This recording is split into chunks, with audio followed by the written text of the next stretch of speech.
आज हम relativistic kinetic energy का इक्वेशन ड्राइव करेंगे जो कि कुछ इस तरह से होता है। Total kinetic energy is equal to gamma minus 1 m naught C square. इसको समझेंगे कि इतना कैसे आता है। तो आइए शुरू करते हैं। तो सबसे पहले हम लगाएंगे वर्क एनर्जी थ्योरम।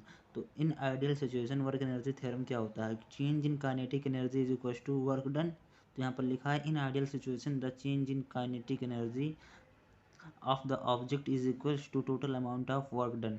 तो माना पहले हमारा ऑब्जेक्ट कैसा था, रेस्ट पर था। ठीक है, let us assume our object is rest at rest in initial and final it is final applying force F, finally it is moving with velocity v. ठीक है, तो वर्क डन क्या होता है? Work done is equal to होता है change in kinetic energy, final kinetic energy minus initial kinetic energy. अब कुछ लोग पूछेंगे कि यहाँ पर हमने ये वर्क एनर्जी थ्योरम कैसे लगा दिया रिलेटिविटी में। तो हम आपको बता दें प्रिंसिपल ऑफ रिलेटिविटी कहता है फर्स्ट पोस्टुलेट ऑफ, जो कि फर्स्ट पोस्टुलेट ऑफ रिलेटिविटी का है, ऑल फिजिकल लॉज और same in all universal frame of reference. Then ये वर्क एनर्जी थ्योरम भी एक फिजिकल लॉ है, तो ये भी सभी यूनिवर्सल फ्रेम में सेम होना चाहिए। ठीक है, इसलिए हम यहाँ पर वर्क एनर्जी थ्योरम लगा रहे हैं। तो work done is equal to क्या होता है? Change in kinetic energy, final kinetic energy minus initial kinetic energy. पहले हमारा ऑब्जेक्ट कैसा था? रेस्ट पर था ऑब्जेक्ट जो था, तो इनिशियल काइनेटिक एनर्जी क्या हो जाएगा? जीरो। तो चेंज इन काइनेटिक एनर्जी बराबर kinetic energy final is equal to work done. Work done क्या होता है? एफ एस कॉस थीटा या एफ डॉट डी एच। तो जिधर हमारा फोर्स लग रहा है उसी डायरेक्शन में क्या हो रहा है? डिस्प्लेसमेंट हो रहा है, तो दोनों के बीच का एंगल जीरो है। तो क्या हो जाएगा यहाँ पर? कॉस जीरो एक हो जाएगा, तो एफ डी एस हो जाएगा। ठीक है, और P is equal to gamma times m naught v होता है, तो F बराबर क्या हो जाएगा? Applying Newton second law, F is equal to d p upon d t, जो हो जाएगा gamma times m naught v का अगले P इज इक्वल टू होता है gamma times m naught v. ठीक है, अब यहाँ पर हम देखेंगे टोटल काइनेटिक। यहाँ पर देखिए total kinetic energy is equal to zero से बी लिमिट लगा है d t of gamma times m naught v into d x. ये हमारा एक्सप्रेशन ये वाला कैसे आया आगे समझते हैं। पहले हमारा एक्सप्रेशन क्या था? ये वाला था कि final kinetic energy is equal to या change in kinetic energy is equal to F dot D S था। तो एफ के जगह पर क्या होगा? एफ के जगह पर होता है ये D t of gamma times m naught v. ठीक है, तो हमने f की जगह पर सिंपली ये पुट कर दिया और dx यहाँ पर dx आए पहले से। वेलोसिटी हमारा चेंज हो रहा है 0 से b तक। ठीक है, तो यहाँ पर 0 से b तक आ गया। यहाँ पर हमने देखो dx यहाँ पर dt से डिवाइड किए और एक बार मल्टीप्लाई कर दिए, तो इतना हमारा आ गया। ठीक है, अब dx अपॉन dt होता है b। ठीक है, हमने यहाँ पर डायरेक्ट dx से इंटीग्रेशन इसलिए नहीं किया क्योंकि हमें मतलब यहाँ पर कोई dx का वेरिएबल नहीं था यहाँ पर। ठीक है, तो हमने पहले इसको थोड़ा सा सिंप्लीफाई किया है कि ताकि हमको एक ऐसा मतलब वेरिएबल का ऐसे वेरिएबल के रेस्पेक्ट में करें जो कि इसके अंदर में हो। ठीक है, तो यहाँ पर हमने यहाँ पर ये कर दिया इसे। तो यहाँ पर क्या हो जाएगा? D t of gamma times m naught v into v d t. ठीक है, इतना समझ में आया कि नहीं? तो आगे चलिए अब देखते हैं applying by parts. By parts हमने का ही यूज़ किया, काहे के लिए? हमको एक फंक्शन यहाँ पता है, एक फंक्शन इसके मल्टीप्लाई में पता है। डिफरेंशिएशन के अंदर कोई फंक्शन नहीं आ सकता है।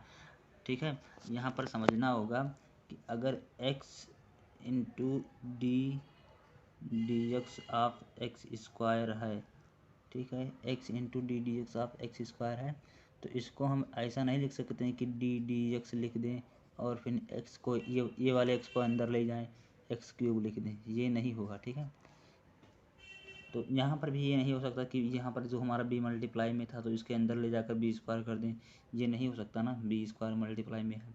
ठीक है, इसलिए हमने यहाँ पर बाय पार्ट अप्लाई किया। तो final kinetic energy is equal to होता है बाय पार्ट का फॉर्मूला क्या होता है? इंटीग्रेशन बाय पार्ट का first function into integration of second function minus integration of differentiation of first into integration of second.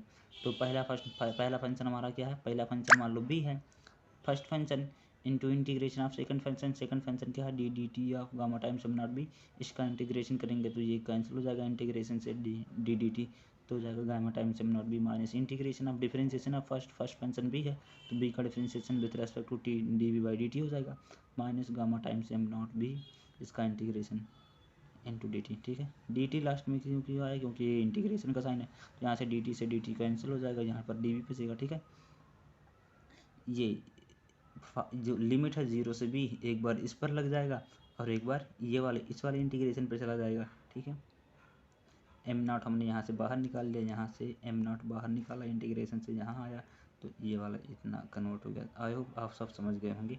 Gamma की वैल्यू होती है 1/√1 minus B square upon c square. ठीक है, अब इसको बी के रिस्पेक्ट में डिफ्रेंशिएट कर दिए, तो ये पहले लिमिट हमने पुट किया, पहले बी पुट किए, तो m v square m naught v square upon √1 minus B square upon सी स्क्वायर माइनस 0 पुट करेंगे तो 0 हो जाएगा, माइनस पहले से है, यहाँ से हमने सी यहाँ से नीचे से कॉमन लिया, यहाँ से इसको मल्टीप्लाई करेंगे तो सी स्क्वायर माइनस बी स्क्वायर हो जाएगा, नीचे बचेगा √c² सी हो जाएगा, ऊपर हो जाएगा बी सी, यहाँ पर बी सी हो जाएगा, सी को बाहर निकाल लिए, एम नॉट सी हो गया। ठीक है, अब इसका इंटीग्रेशन कर देंगे, तो इसको इंटीग्रेट करने के लिए इसका जनरल फॉर्म होता है कि यहाँ पर -2b कर दें, इसको आप इंटीग्रेट कर सकते हैं आसानी से, आपको फार्मूला भी पता होगा। ठीक है, फिर हमने कैलकुलेशन है उसको सॉल्व किया, बस और कुछ ना किया, सॉल्व करते करते यहाँ पर पहुँचे कैसो कैसो। ठीक है इसको भी सॉल्व किया, थोड़ा सा सॉल्व करके यहाँ तक आ गए। ठीक है, गामा -1 एम नॉट सी स्क्वायर, गामा क्या है √1 minus B square upon c square. ठीक है, अगर v is less than c रहेगा, मतलब सी बहुत बड़ा रहेगा बी से।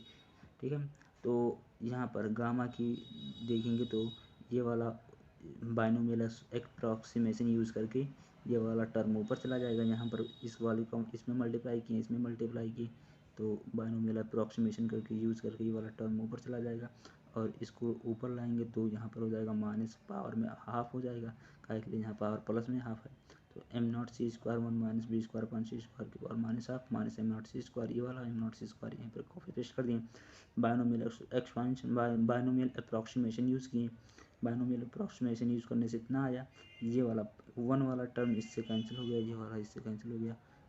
ठीक है, यहाँ पर हाफ एम बी स्क्वायर हो जाएगा, यानी काइनेटिक एनर्जी न्यूटोनियन मैकेनिक्स वाला काइनेटिक एनर्जी हमें मिल गया जब हमारा स्पीड वेलोसिटी क्या है, बहुत छोट है as compared to speed of light. ठीक है, थैंक यू।